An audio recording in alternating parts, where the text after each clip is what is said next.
अस्सलाम वालेकुम नाजरीन, मैं हूँ वकास अजीम और आप देख रहे हैं 24 न्यूज़ HD। नाजरीन, वफाकी हुकूमत आइंदा बजट 12 जून को पेश करने जा रही है और इस बजट के बाद पाकिस्तान में महंगाई की क्या सूरत हाल होगी, कौन कौन से ऐसे सेक्टर्स हैं जिनमें की जाने वाली सरमायाकारी आपको मुनाफा दे सकती है और वो कौन से ऐसे शोबे हैं जहाँ पर अगर आप अपना पैसा लगाएंगे तो फिर आपका पैसा डूब भी सकता है। आज के व्लॉग में हम इस पर बात करेंगे और आपको बताते हैं कि 5 ऐसे सेक्टर हैं पाकिस्तान के अंदर जो कि बजट के बाद सबसे ज़्यादा मुतासर होंगे। हर बंदा पाकिस्तान में यही सवाल कर रहा है कि पाकिस्तान में बजट के बाद डॉलर का क्या रेट होगा, क्या डॉलर सस्ता होगा या फिर महंगा होगा। पाकिस्तान और IMF के दरमियान डॉलर के रेट को लेकर काफ़ी ज़्यादा बातचीत होती रही है और IMF की जो कंडीशंस हैं उसमें भी यही कहा गया है कि हुकूमत पाकिस्तान डॉलर को कंट्रोल करने की कोशिश ना करे, डॉलर की कीमत को मसनूई तौर पर काबू में ना रखा जाए। पाकिस्तान में इस वक्त डॉलर की जो कीमत है वो लगभग 277-78 और किसी भी जगह पर 280 रुपए तक पहुंच रही है और बजट के बाद ये तवक्को की जा रही है कि डॉलर की कीमत में इजाफा होगा। इसकी बुनियादी वजह यह है कि IMF जैसा कि अपनी शराइत में बयान कर चुका है कि पाकिस्तान की हुकूमत पाकिस्तान के अंदर होने वाली इम्पोर्ट्स के ऊपर पाबंदियां न लगाए और पाकिस्तान जितनी भी इम्पोर्ट करता है उसकी खुलेआम इजाज़त होनी चाहिए। अब जैसे जैसे इंपोर्ट्स के ऊपर पाबंदियां ख़त्म होगी, रुकावटें ख़त्म होगी, तो पाकिस्तान में इंपोर्ट्स जो हैं वो बढ़ना शुरू हो जाएंगी और इंपोर्ट के लिए पाकिस्तान को डॉलर्स चाहिए होते हैं। जो भी चीज़ हम बाहर से मंगवाएंगे उसकी पेमेंट डॉलर में होगी और डॉलर की जो डिमांड है उसमें इजाफा होना शुरू हो जाएगा। जब डॉलर की डिमांड बढ़ेगी तो यकीनन इसकी कीमत भी बढ़ती जाएगी और हुकूमत पाकिस्तान इस वक्त जो बजट बना रही है उसमें भी एक जो फ़र्ज़ी कीमत बजट की रखी गई है वो तकरीबन कोई 300 रुपए के लगभग बताई जा रही है। लेकिन बजट के बाद हो सकता है कि डॉलर की कीमत 300 से ऊपर हो जाए और ये कोई 320-330 तक चली जाए। इसके कुछ वजूहात जो आलमी मंजरनामा है वो भी इसके ऊपर असरअंदाज हो सकता है और ख़ास तौर पर जो ख़ित्ते की सूरत हाल है जिसमें इसराइल और इसराइल की जो इस वक्त जारी है उसकी वजह से डॉलर की कीमत पाकिस्तान में बढ़ सकती है। लेकिन इसका जो बुनियादी फैक्टर है वो पाकिस्तान और IMF की शराइत हैं और इंपोर्ट्स को खोलने के लिए पाकिस्तान को ज़्यादा डॉलर्स चाहिए होंगे। दूसरी वजह यह है कि पाकिस्तान को अगले माली साल के दौरान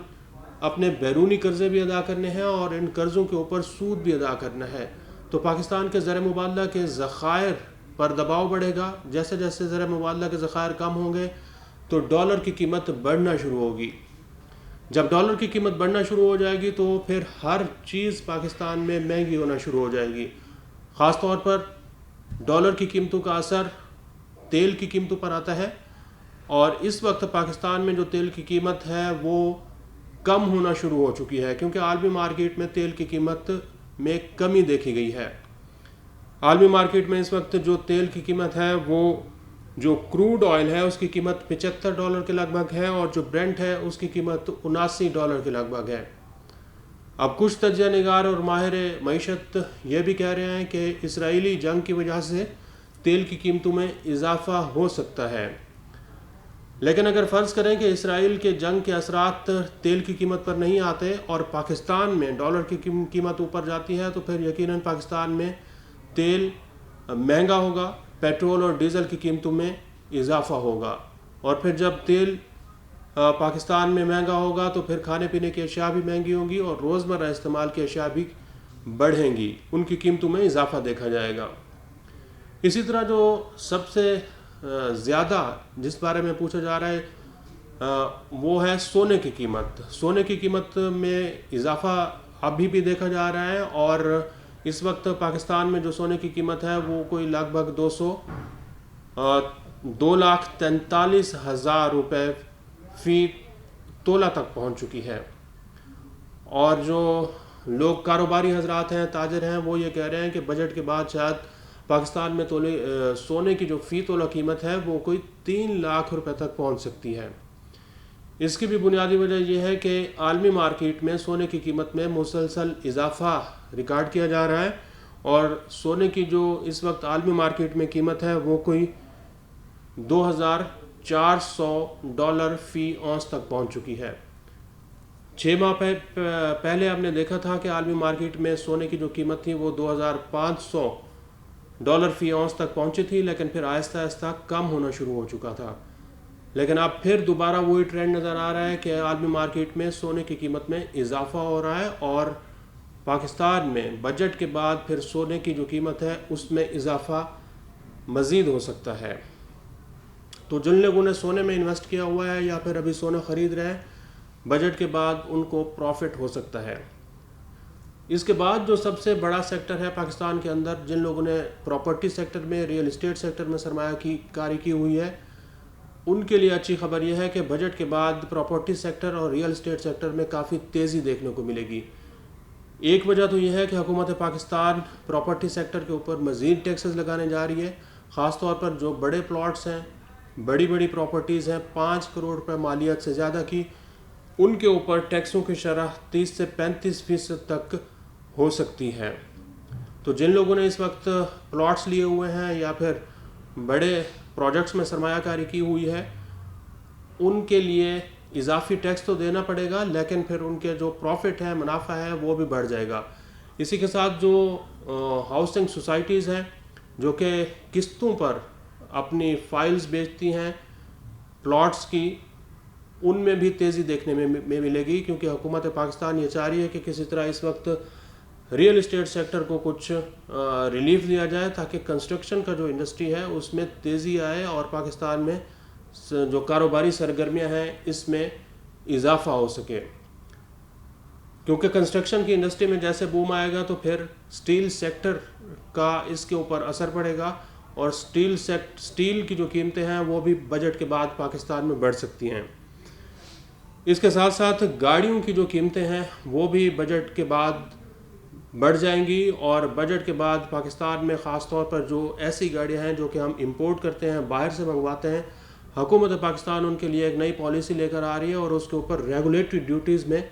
मज़ीद इजाफा होगा। और हुकूमत ये कोशिश कर रही है जो मकामी सतह के ऊपर पाकिस्तान के अंदर जो गाड़ियाँ बनाई जा रही हैं, इनकी कीमतों को किसी तरह कंट्रोल किया जाए और फिर बाहर से जो गाड़ियाँ गिफ्ट स्कीम के तहत या फिर बैगेज स्कीम के तहत आती हैं, इनके ऊपर ज़्यादा रेगुलेटरी ड्यूटीज़ लगाकर, क्योंकि ये पुरानी गाड़ियाँ होती हैं, इनकी जो लिमिट है ये 5 साल तक होती है, तो इसको भी कम करने के ऊपर सोच रही है। तो जो इम्पोर्टेड यूज्ड गाड़ियाँ होंगी उनकी कीमतों में बजट के बाद इजाफा हो जाएगा। और इस वक्त कारोबारी बिरादरी जो है वो सबसे बड़ा मुतालबा हुकूमत पाकिस्तान से कर रही है कि शरह सूद को कम किया जाए। और पाकिस्तान में महंगाई की जो शरह है वो इस वक्त कोई 11% के करीब आ चुकी है सालाना बुनियादों पर, और स्टेट बैंक ऑफ पाकिस्तान भी ये सोच रहा है कि किसी तरह शरह सूद को कम किया जाए। लेकिन चूँकि हुकूमत पाकिस्तान IMF के साथ इस वक्त मुज़ाकरात कर रही है, तो जैसे ही पाकिस्तान और IMF के दरमियान मुज़ाकरात ये कामयाब होंगे तो फिर शरह सूद पाकिस्तान में कम होना शुरू हो जाएगी। जैसे इंटरेस्ट रेट कम होंगे, शरह सूद कम होंगे, तो इसका असर हर तबके पर पड़ेगा, हर इंडस्ट्री पर पड़ेगा और फिर इंडस्ट्रीज़ का जो पहिया है वो चलना शुरू हो जाएगा। ख़ास तौर पर बैंकों की जानिब से जो कर्ज़े दिए जाते हैं उसमें इजाफा आएगा। बैंक अगर गाड़ियों के लिए कर्ज़े देते हैं तो उनके वॉल्यूम्स बढ़ जाएंगे, और बैंक अगर कंस्ट्रक्शन शोबे के लिए या फिर छोटी सनतों के लिए देते हैं तो उनके लिए भी शरह सूद कम होने से फ़ायदा होगा। इसी तरह जो स्टॉक मार्केट है उसके बारे में भी यही कहा जा रहा है कि बजट के बाद स्टॉक मार्केट में काफ़ी तेज़ी देखने को मिलेगी, और इस वक्त स्टॉक मार्केट जो है वो 70,000